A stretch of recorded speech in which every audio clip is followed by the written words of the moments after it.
had me. You never even had your car. That's right. It's time for top five. And since the film I just watched was The Fast and the Furious, turns out the person with the most films watched is Vin Diesel. I've seen 21 Vin Diesel films. So, this crazy thing is, that is 21. But how many different roles have I actually seen? Because this dude's got mad sequels. He's got sequels all over the place. So I'm about to do a top five roles for Vin Diesel. And I also have never seen Billy Lynn's Long Halftime Walk, which I'm sure a lot of people would have been like, oh yeah, this is going to be in there. Nope, never saw it. Sorry. Didn't do well at the box office. Wasn't a priority during that Oscar season. Everybody was kind of like, oh, maybe this will get an Oscar. No, it won't get an Oscar. And I was like, I don't have time for this. But I heard he was good in it. So, but I can't personally attest. He might be terrible. So this will be interesting because I'm going to do top five with Vin Diesel.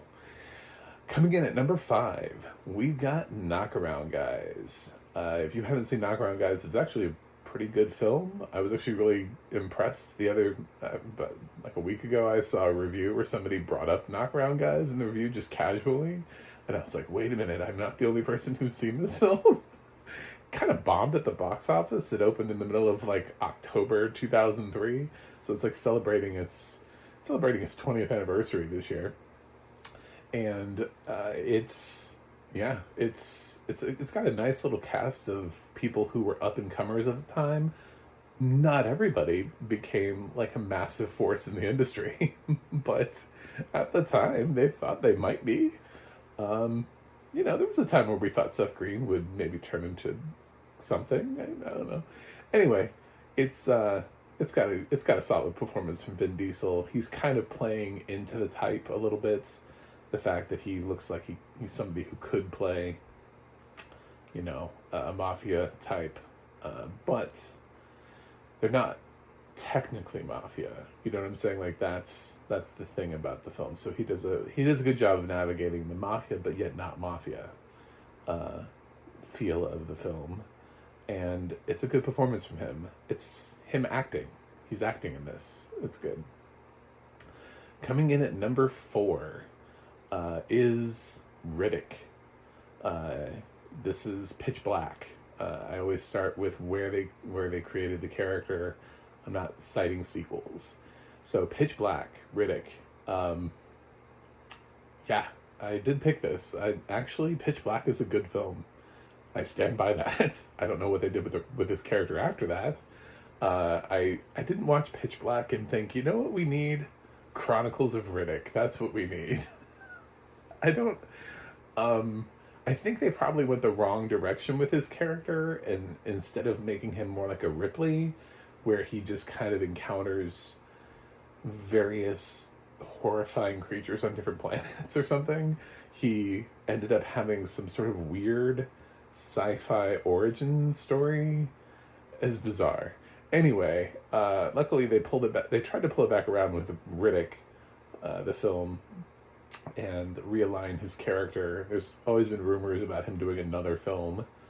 Whether or not he ever will, I have no idea. This dude loves to do sequels, though, so I wouldn't put it past him.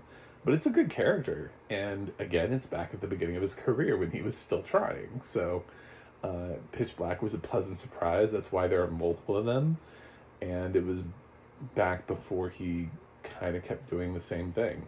So, I'm going with Riddick. For number three on my list, I am going with Saving Private Ryan. There's a lot of talk. Whoever talks about Vin Diesel being able to act always points toward Saving Private Ryan as being like but look, he's in that. He is in Saving Private Ryan. He is technically in Saving Private Ryan. He is not one of the main characters in Saving Private Ryan.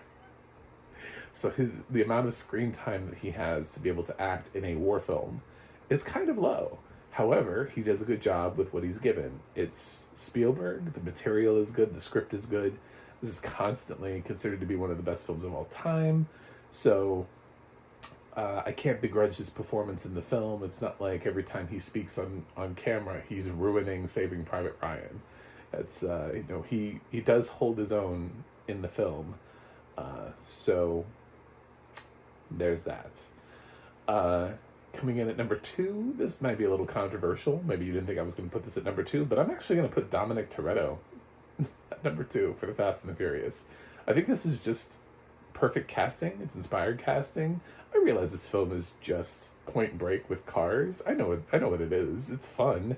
And the thing is, if you look at the role, if you look at the film became a breakout success. And then they pulled him from Too Fast. Well, he didn't come back for Too Fast, Too Furious, and the film suffered. And the franchise suffered, and the box office suffered. And then what was the most exciting thing that people were talking about for the third film was his little cameo at the end. So there's something about the draw to Dominic Toretto, and him coming back in the fourth film. And then the film just gets bizarre, and the guy that in the first film, they're like, oh, he once beat a man with a wrench. That guy ends up becoming some sort of like Avengers-style super spy.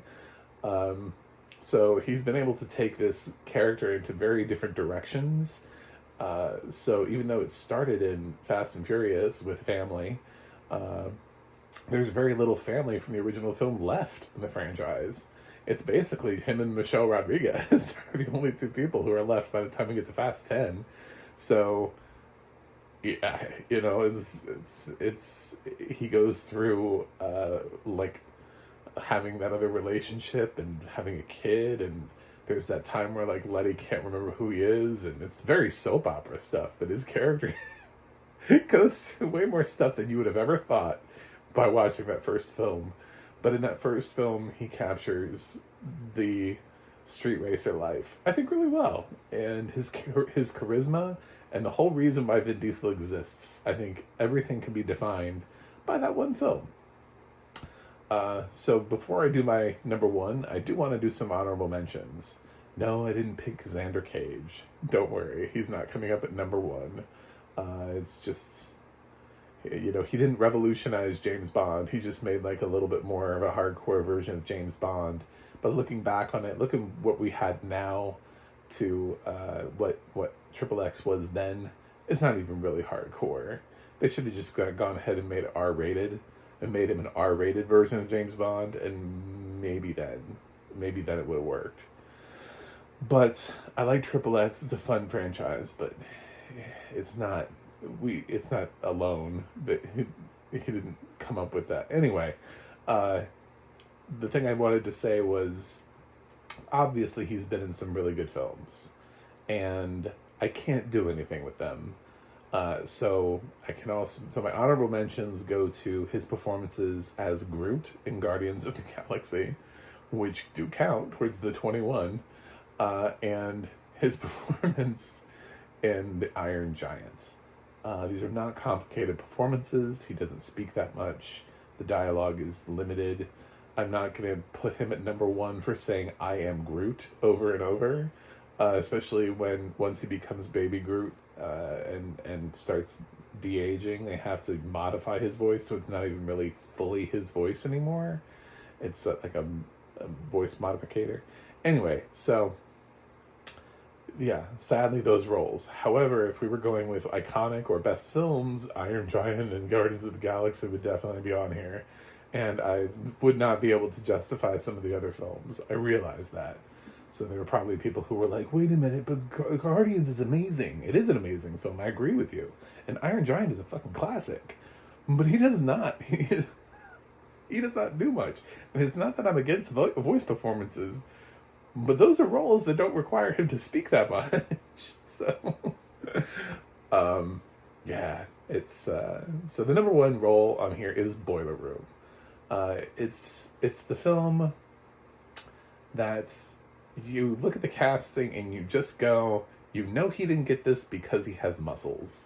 He didn't get this role for any particular reason other than the fact that they picked him for it.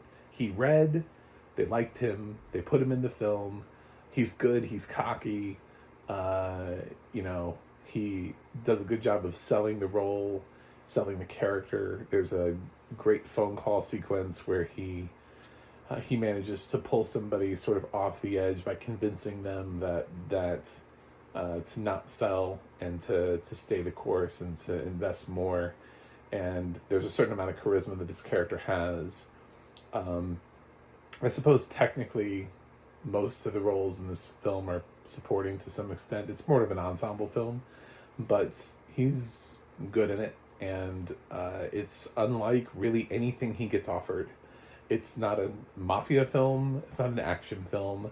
Uh, it's not a. He doesn't have to beat anybody up or drive cars fast or fight aliens or, uh, you know, uh, witch hunts. I don't know. It doesn't have to do any of that. He's a stockbroker. So, yeah. And Boiler Room's actually pretty good. So if you haven't seen Boiler Room, it's kind of like Knockaround, guys. There are these films that float around in the early part of his career where he's not the lead, but I think his career kind of benefits from him being in them. So I don't know what's happening to his career now. I wish he would challenge himself more. I wish he would take more films like these and stretch himself outside of punching things and driving cars fast. But anyway, I guess I'm a Vin Diesel fan, but yeah, I knew this list was going to be silly. But let me know in the comments. What's your favorite what performance of Vin Diesel's do you think is his best?